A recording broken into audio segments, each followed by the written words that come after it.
King is the congressman from Iowa's 5th District, Western Iowa, and a member of the Tea Party Caucus. And he joins us now. And Congressman, you're in a unique position. You were elected in 2002. You've spent half your time with Republicans in charge and half your time with Democrats in charge. So I'm going to ask you about the time that Republicans were in charge. What went right, and what do you tell Tea Party activists went wrong? Well, first of all, it was a lot more fun being in the majority than the minority. What went right was I could actually draft legislation, promote that legislation, and argue policy and get it before a hearing, a subcommittee, a full committee markup, and to the floor and on into the process to become law. Today, that system doesn't function that I can see at all in this Congress. That's number one. Second thing is, yes, too much money was spent under the Bush administration in my first 2 terms here in Congress.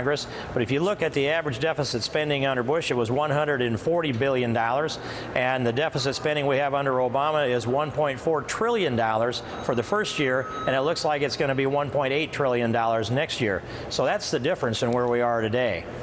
Congressman, why is a Tea Party caucus necessary? It sounds to me like the Tea Party caucus is for smaller government and fewer taxes, broadly speaking, which are, of course, the key Republican principles. So what is the Tea Party caucus trying to accomplish that the Republican Party caucus, the Republican Study Committee, so forth, can't accomplish?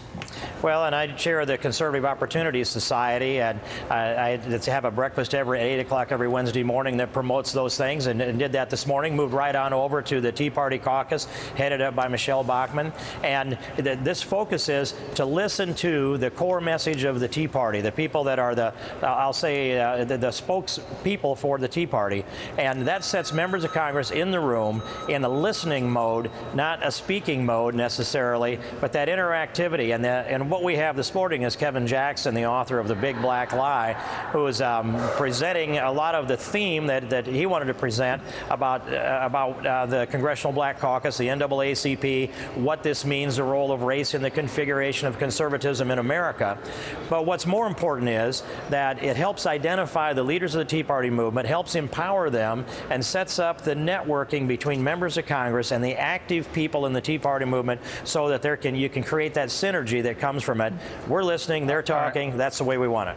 Very quickly on some of your votes that you made when the Republicans were in the majority and votes that you've made since Democrats were in the majority, specifically on 2 government spending issues. One has to do with biotechnology and energy, and one has to do with Medicare prescription drugs. You voted for that benefit without paying for it. Was that vote a mistake? No, it wasn't. In fact, here is the analysis that I had to come to. If we had created Medicare with prescription drugs being such a big part of the healthcare system as they are today, it would be ludicrous to think that we would exempt prescription drugs from Medicare. I can't get past that argument. If we're going to have Medicare, prescription drugs needs to be part of it. Otherwise, we end up with people in the emergency room, people in the hospital. Then you voted against a big Medicare funding bill back in 2007. Why'd you do that? I'd have to go back and look at the details of that particular bill. If it was appropriations versus authorization, it may well have been components of that bill that busted the budget. Well, and finally, Congressman, since you, I presume, support extending the Bush tax cuts, do you think that you guys should figure out a way to pay for them, since it will add to the deficit, decreasing government revenues? I think that the thing that you refer to as the Bush tax cuts become massive tax increases on the first day of 2011. So I'd characterize this as tax increases rather than tax cuts. Either way, it's not paid for with offsets, right?